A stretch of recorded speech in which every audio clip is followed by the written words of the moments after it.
Good morning. Good morning, doctor. Good morning. Good to meet you. Good to meet you. Thank you so much for coming today. Thank you.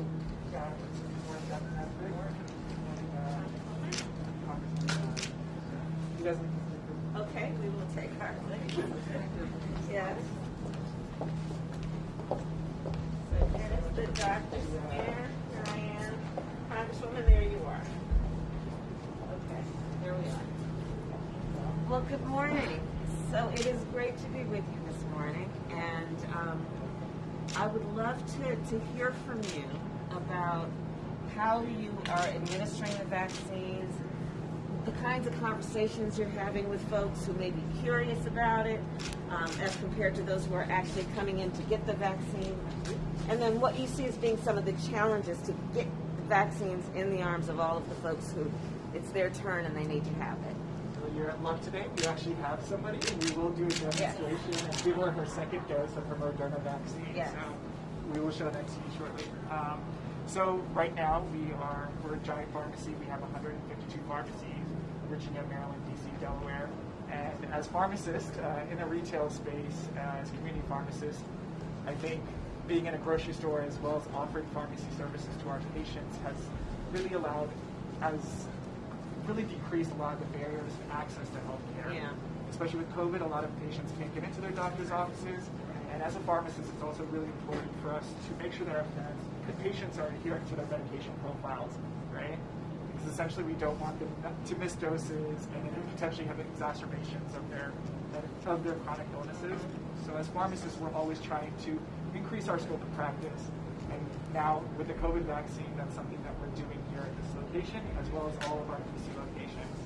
Some of the challenges that we face, as you can imagine, are the logistical back-end issues, right? So with COVID being the fact that we're in a pandemic, space is an issue.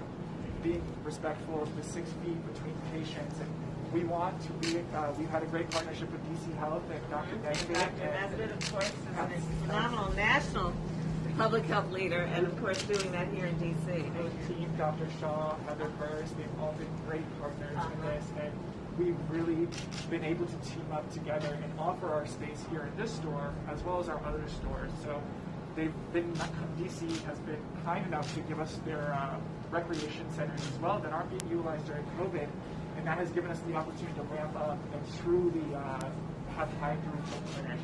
So to be clear, you're administering vaccines here in the grocery store, in the pharmacy of the grocery store, and you're also going out to community and administering vaccines there as well. And I think that's where a lot of the apprehension and the conversations need to be addressed, is reaching out to community partners, talking to church leadership, talking with pastors, and ultimately addressing a lot of the vaccine hesitancy issues. But for people that can't come into the stores to get their vaccine, we're going to them, right? Going to the communities that are most in need, specifically the store in Ward 8. When we talk about accessibility, barriers, and access to the vaccine, we're right here for them. And I think that's what's most important. And so are you seeing, you serve this community, absolutely. So folks come in for their heart medication, they come in for their asthma medication. Are you seeing those same folks come in for the vaccine? Yeah, so patients are booking their first dose appointments through the DC Health portal. So DC Health has a zip code vetting, which has priority spots based on which locations in the city have been most hardest hit. So the patients come to us pre-vetted, whether they fall in whatever category that is, 1A, 1B. But are they coming from this community, or are they coming from all over? Yeah, so they are coming from this community, and we've also opened up another site at the ARC here right down the street, another mass throughput clinic to really service the community of Ward 8. And so let's talk a little bit about vaccine hesitancy. Sure. As compared to vaccine access. Sure. Because there have been many theories about populations that are experiencing vaccine hesitancy for legitimate reasons that are based on historical experiences that we should never forget. Absolutely. But I also am curious about your thoughts about the numbers who are getting vaccinated when it's their turn, because it being a function of their access to the vaccine as opposed to hesitancy. Can you talk a little bit about that? So I think it's having those conversations from a healthcare provider who looks like them. Yeah. Getting the buy-in from community leaders as well. I think access right now, in DC specifically, we've had a great supply of vaccine. It's more so getting it into those neighborhoods and those communities who need it, and then having leadership follow through with that. So right now, when I tell you we have that high throughput clinic here in the corner of the store where, I don't know if you, where the security is there, we have people lining up all day wanting the vaccine. It's not what we were just talking about. It's not. This is the easy part, right? Yeah. Because we don't have enough to get the people who want it. So I think the next phase 2, when it goes into general public, really working on the literature, the education, the support, letting people know what to expect. I think that's a lot of it too. Right. I mean, they don't know. They just don't know. Right. And for the most part, I think we all kind of don't know, right? Well, you get a shot. Yeah. Then you get another shot. Yeah. I think it's more so some of the side effects that they're kind of. That well, I'll tell you, that second dose. You got you. The first dose, I was fine. The second dose, I thought I was fine. I got up early in the morning, went to work, and then midday, I realized, I might need to slow down a bit. Just that one day, and then it was fine. And then it was fine, like nothing. And that's generally what we're hearing, but nonetheless, that's if you're hearing it from somebody else and you're already apprehensive about it, I can understand why you may not want to get it right away.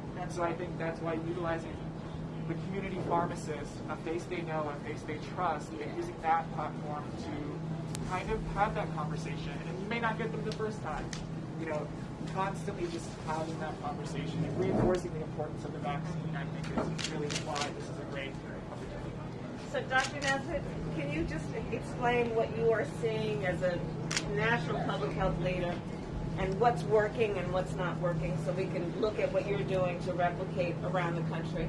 Sure. As Samir mentioned, one of the things that we've been fortunate to do here in D.C. is that we activated our pharmacies very early in December when we were focused on our healthcare workers. And that gave us the opportunity to learn a lot of the back-end logistics, the spacing things that are different when you're administering the COVID-19 vaccine in a pharmacy versus the flu vaccines and other vaccines that they're giving. And so as we're ramping up, we're reaching more people, we'll start chronic disease populations in D.C. on Monday. That gives us the opportunity to figure out how to use the pharmacist as a workforce, plus the pharmacies as a location, which I think is a different concept. So really maximizing the partnership in a way that takes advantage of the grocery store location pharmacies, the standalone pharmacies, as well as deploying pharmacists to community-based locations, whether it be our rec centers, our senior housing where people have a mobility issue, and some of our faith-based initiatives as well. And I also think that what we'll see over time in terms of the vaccine access and vaccine hesitancy piece is that we had a lot of folks who would wait and see, and we would tell them there are millions of people who've been vaccinated, so you're not the first. And right now we've got 50 million, over 50 million people who've been vaccinated, so you're not the first. And there's lots of reasons to have confidence in this vaccine, so we'll see even more folks. But it's critical that we prioritize vaccine access for the communities that have the hardest burden of disease, and we're doing that in D.C. Well, and we're happy to share that we've got 2 million vaccines out to pharmacies and then 1 million directed to community health centers as just in this phase, but for all of the reasons that you have said. Congresswoman, do you want to talk a little bit about how you're thinking about the congressional piece and the American Rescue Plan and how that relates to making sure that we get the vaccines in the arms of folks in communities? Well, I think being here today is going to help us get that bill through the Congress. I'm absolutely excited about how the president is taking no prisoners when it comes to getting a big bill through. Right. The bigger the bill, the less we have to have meetings like this. That's right. People having to be vaccinated. And so I'm very confident we can get it through the House. And it looks like we're going to be able to get it through the Senate as well. Knock wood. Yes. I see where you knock. Well, this is great. So I would Okay, like let's to my start. pharmacist, Linda Matthews, as well as Ms. Deborah Thompson, who is due for her second dose of the Moderna. Good morning, Ms. Thompson. Good morning. So I got Moderna, which you're getting, and I got my second one. And it will feel when you get the shot the same way the first one felt. Later on, you know, I think the first day that I got the shot, I felt fine. The next day, I realized I needed to take it a little slow. And then the day after, it was like nothing ever happened, but I knew I was vaccinated. Right? So Yeah. usually during this time, the pharmacists will have the conversation, going over the emergency. Good morning. Good morning. Good morning. Going over the emergency use authorization form. The vaccine is not FDA approved, however, it's been authorized for emergency use, letting the patient know potential side effects they may experience, swelling, sore arm, which you went through, I guess. Right. And then they'll also provide information on how to sign up for the VSafe, the CDC tracking mechanism that sends you a text message for up to 5 weeks, allowing you to report any adverse reaction. That's right. So that conversation has been had with this house. So we're going to go ahead and give her the vaccine. Okay.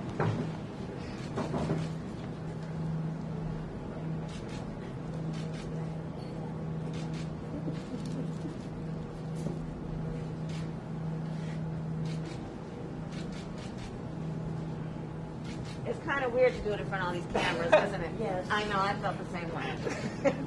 I'm like, will somebody come and hold my hand, please? I would, but you know, I gotta stay 6 feet apart.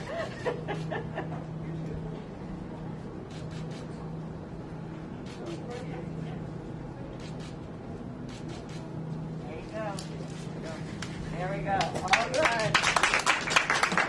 I get to see my great grandson. Oh, how old is your great grandson? 5 When's the last time you saw him? in the summer. In December. No, the summer. Oh, in the Last summer. Oh, of course. Well, I still talk to him on the telephone, but he now- begged me this week, please come see me, please come see me. I Yeah. told him so. So there's so many reasons to get vaccinated, right? And so we can all get back to seeing all of our family members and being together. That's right. That's one of the best reasons to get vaccinated. And I have called and made appointments for 2 elderly people, Yeah. and I will do it for someone tomorrow Uh-huh. and make them appointment. How are you doing it online? Yes. And how are you finding that process? You better hurry up and do it. Yeah. Because they go fast. Well, we're working on and bringing up the supply, and so it's a process. But certainly, but we do believe by the end of the summer that everybody will be vaccinated in terms of the availability of vaccines at the very least. That is our hope. Everyone will get vaccinated. But we do believe by the end of the summer we can have enough vaccines. Yeah. So after this, what happens is the patient has to be observed. So for 20 minutes after receiving the vaccine, in case there is any adverse reaction, anaphylaxis. So Limbo is going to go ahead and escort her over to the observation area. Okay. You want to keep them in It was line. good to meet you. Nice to Take meet you care. also. Okay. Thank you. Yeah, so hopefully, specifically in DC, we've been chosen, and I think our partnership has been great to be a part of the federal partnership. We're getting direct allocations from the federal government now for our giant stores here in the district. So with ramping up the numbers of vaccines we're getting, we hope to get more shots in arms as soon as possible. And then, Dr. Nesbitt, do you have any other thoughts that you want to share about what people should know and think about vaccination process? Sure. So, as was mentioned, you know, we're really working very hard to create the right amount of access points, also to improve the process, the experience for people. We have both the online process as well as a call center, and we split the number of appointments that go in and go for people who may have access to technology challenges or who just don't want to use a computer at all. But it's critically important that people realize that as we've been talking about reopening and getting back to normal or better than normal, that we recognize how critical vaccination is to that process. So getting these shots in arms is going to be critical to our success. So we're creating the process and the system to do it, and we want all of our residents to be engaged. So get vaccinated when it's your turn. That's right. That's right. Hey, Congresswoman, you want to close this out? Do you have any comments? I just want to thank you for coming to St. Louis, Washington, because if there's been any reluctance, it has been among African Americans in our city. You are in an African American community. I think seeing you here will encourage people to come forward to get vaccinated. I very much thank you for coming to DC and particularly to this community. Thank you. Thank you so much for your long-standing leadership in D.C. and across our country. And Okay. thank you for your leadership. This has been We're all doing it remarkable. together. Thank We're all you. doing it together. So thank you all. Okay. Thank you. Thank you, Doctor. Thank you. Madam Vice President, what's your message for people who are frustrated by this process? Madam Vice President. Not one question.